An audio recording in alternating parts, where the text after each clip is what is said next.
pala si Luis yung Bimulba. At ang itatal ko po ngayong araw is Mark chapter 2 verse 17.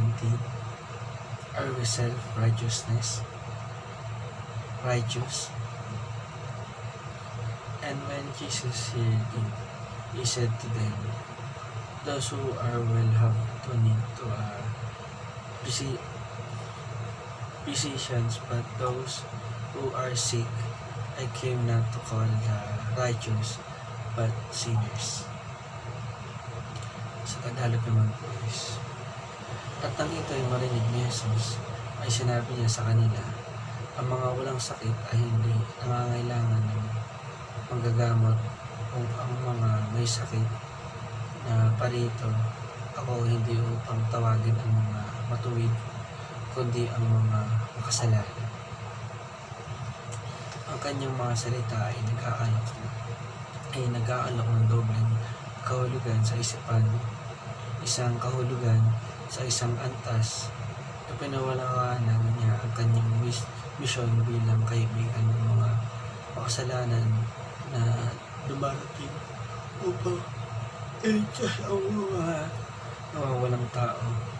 Gayunpaman, banayad din na sinayang ni Jesus ang mga pinuno ng relihiyon na nakita sa kanilang sarili bilang matuwid at hindi nangangailangan ni Jesus.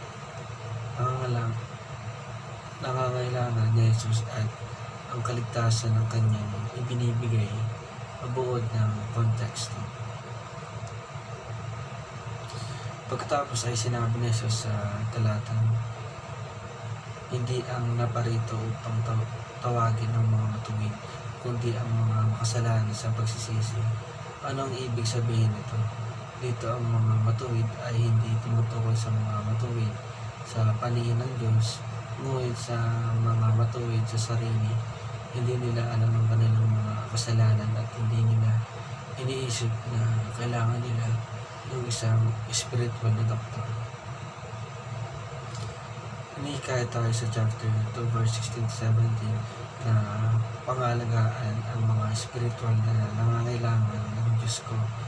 Nangyari maging ganon, kami ay tumingin sa aming mga lungsod at ang aming mga komunidad.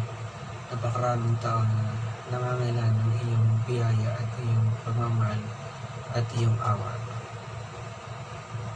Kahit na alam namin na kami ay nangangailangan ng iyong biyaya at iyong pagmamahal at iyong awa. Lord, we cry you, help us to love so well, care so well, show such grace, such mercy in our lives and our churches, that people are strongly drawn to you, to us. Yun lang po na maibig. Natutunan po tayo. Maraming salamat.